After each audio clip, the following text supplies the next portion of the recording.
While speculation runs rampant on what prompted North Korea to engage in dialogue, for now, Seoul needs to channel all its focus on how to approach the summit that will be held on this day next week, as well as ways to keep the momentum towards peace going after the talks. Our Kim Min-ji met with the lawmakers who represent their parties on Parliament's Foreign Affairs and Unification Committee for their take on the rapid developments. South Korea's rival parties have in general welcomed the first inter-Korean talks in 11 years.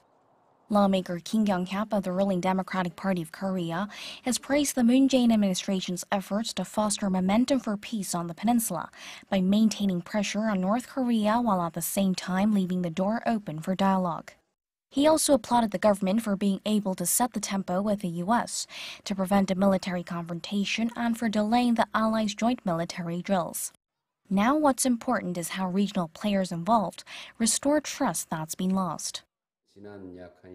The increased sanctions against North Korea for its provocations over the past 10 years or so have stoked intense mistrust. Therefore, each side could demand that the other give way first. For any progress toward denuclearization, time is important, and it cannot be rushed. We need to be able to control the situation at our pace and support talks between the U.S. and the North. If any agreement is reached, we need a system that can oversee whether it's being abided by. The Conservatives, meanwhile, have been taking a more hardline approach and have been pretty pessimistic about the recent developments. Lawmaker Yoon Young-suk of the main opposition Liberty Korea Party stressed that the North could be cheating the international community again and said we can't let down our guard. Until progress is made toward complete denuclearization, he says no carrots because the North could be hiding its true intentions. It is a kind of temporary calm before the storm. We must achieve a complete and irreversible denuclearization of North Korea. But North Korea is more likely to use the tricks in its nuclear dismantlement process. North Korea is only interested in easing international sanctions and throwing up rewards. After the summit talks, the sanctions and pressure should not be lowered until the complete denuclearization of North Korea is achieved. In the centrist Peninsula party, lawmaker Lee Tae-gyu had a realistic but perhaps more hopeful view. He said while the concerns of the Conservatives are rational given past experiences, we can't allow those suspicions to keep talks from being held at all.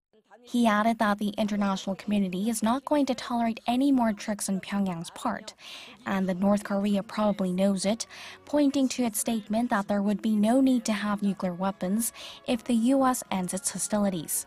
And with a string of important summits coming up, he stressed Seoul's role becomes extra important from here on. Now it shouldn't be about who is in the driver's seat. What's important is solving the denuclearization issue. Whether in the driver's seat or the passenger seat, the important thing is that they keep the car moving along the path of denuclearization. The South Korean government can't worry about being the one behind the wheel. It needs to foster a peaceful atmosphere and build a bridge for the other regional players involved to play their roles. The general consensus for now is that we shouldn't be overly optimistic and that it's important to maintain a balanced yet strong posture.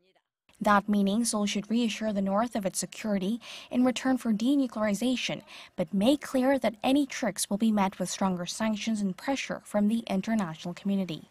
Kim Min-ji, Arirang News.